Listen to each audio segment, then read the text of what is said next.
Hello. I'm really excited to begin this journey of exploring the concept of restorative approaches to leadership. I'm going to take the opportunity to share some ideas and perspectives, and importantly, to add texture to our conversation. I'll be including and going beyond the literature reviewed. Take your time, dig in, engage, be reflective, and determine how these concepts relate to your personal and professional goals and objectives. Let's take the opportunity to build community, to learn from each other, and to have some fun. Let's go. In terms of the agenda, we're going to review the course and unit objectives, walk through some of the key resources for Unit 1, and review some of the overarching concepts and ideas that I think are important, and of course, preview what to look for in Unit 2. There are five course outcomes for the whole 517. They are to relate restorative practices to leadership principles, to define the primary competencies needed by leaders using restorative practices. Thirdly, to explore the importance of community building in the workplace. Fourthly, to begin to demonstrate how to provide critical feedback to fellow students in a collaborative student learning experience. That's the PLC. And then lastly, to create a leadership plan that explores the internal and external leadership goals that you may have. Let's walk through some of the first unit's objectives. There are five. The first is to evaluate what leadership looks like through the lens of the social discipline window and organizational change windows. Secondly, to review how the three components of FAIR process support leaders in terms of making decisions. Thirdly, to discuss ways to exercise authority or influence in the context of being restorative. Fourthly, to demonstrate ways to use the restorative practices continuum, right, to uh, drive activities in the workspace. And lastly, to discuss ways shame manifests itself in the workplace and impacts notions of leadership. In terms of the learning objectives and learning activities, we want to integrate the perspectives from Brene Brown's textbook, look at Kligman's PDF, and then look at the four videos that are associated with some of the elements we just talked about. Remember, compare and contrast these concepts with your current professional and personal experience. Consider the implications for your restorative practice and just dig in and have fun. This is going to be a great experience. Here are some ideas that I'd like you to think about as you're working through the elements of the course. Really, it's important to be clear, frame well thought out and articulated posts, use APA citation and formats, particularly in your papers, but in the discussion posts, please make sure you have a reference section and post those references in accordance with the APA format.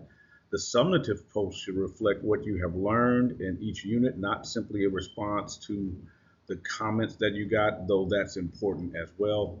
And then the leadership paper plan should reflect your learning throughout the course as well. I really recommend using the tutorial for writing. They can review your final paper and give you feedback on clarity, quality of writing, fidelity to APA, and other perspective.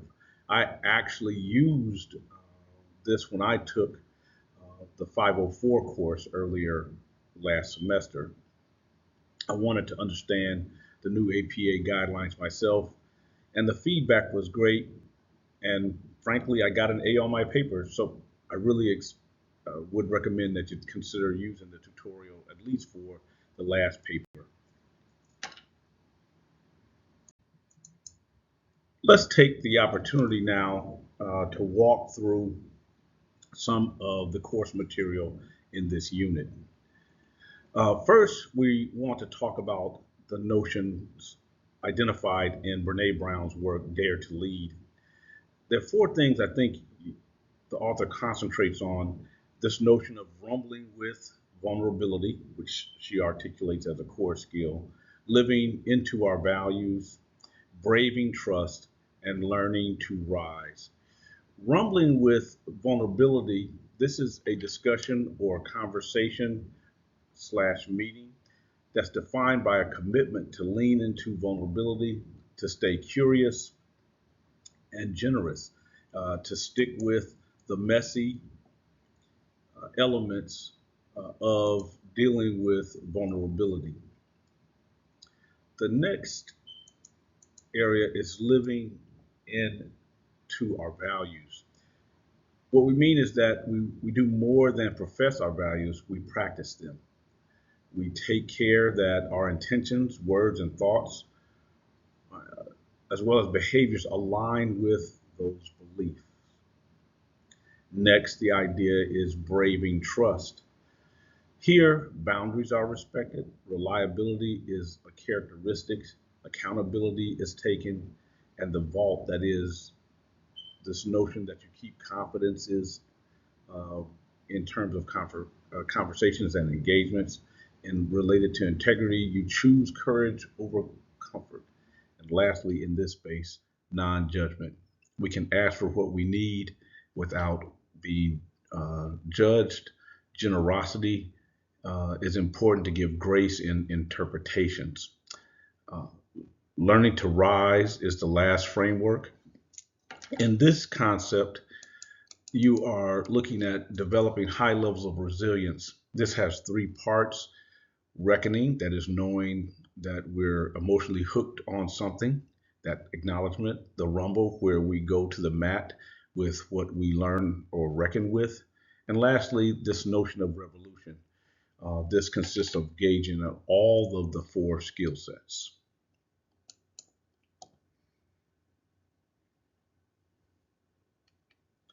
The next area is Klingman's work on creativity. Uh, Her thesis really revolves around rather creating workplaces that practice restorative ways of working that are necessarily leveraged to enhance innovation and creativity. She argues that businesses that embrace restorative practices have the advantage of creating intentional workplaces where it is safe to innovate. Studies have shown that diverse perspectives, shared learning, and experimentation are really critical factors that spur innovation. In restorative work, uh, in a rather restorative work environment, high support is provided to learn and grow, raise concerns, and to try new things.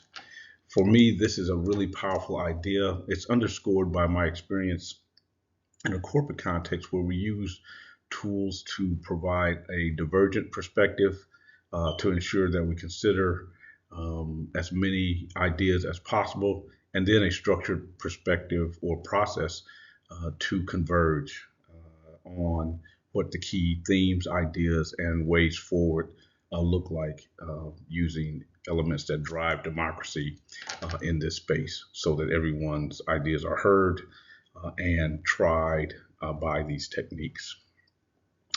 Lastly, the four video clips. I just really would like to remind you to take advantage of looking through those. In the four video clips, we discuss the ideas that were shared in 500 and 504, reviewing the social discipline window, these notions of fair process, and how that relates to leadership and getting things done, the idea of shame and affect theory, again, as it relates to leadership. And then lastly, restorative practices and leadership in general. So look forward to talking with you and reading what you all have to say in these reflections, because I'm sure I'm going to learn from that. Leadership scholars really wrestle with a myriad of ways of knowing in this space. Leaders, leadership, and leading are defined in a myriad of ways and a dizzying number of conceptualizations and permutations. There is no unified or general theory of leadership that has been really agreed upon. As a chemist and a chemical engineer, this illustration is my favorite uh, positioning for understanding the leadership landscape.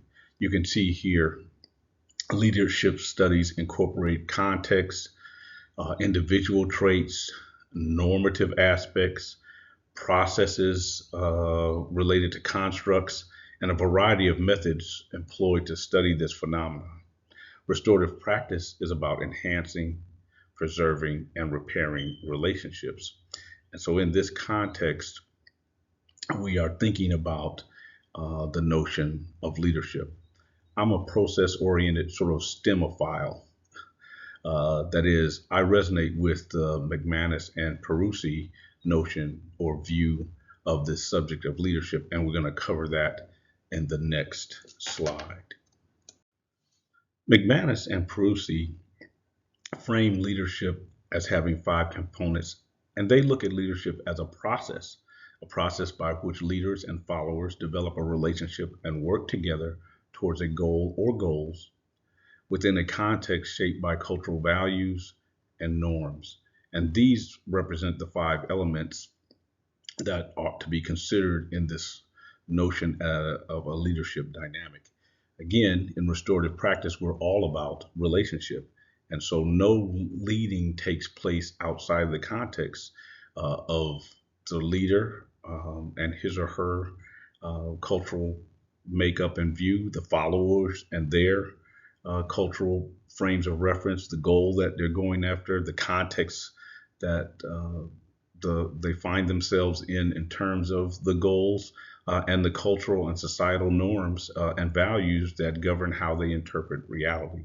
This is really a powerful idea, and I think one that deserves a lot of attention as we relate to this idea of what does it mean to lead from a restorative point of view.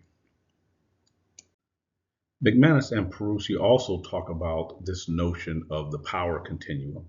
Importantly, I believe the dynamic of leading is not so clearly bipartite as framed here, but for the sake of conversation, I'll go with this.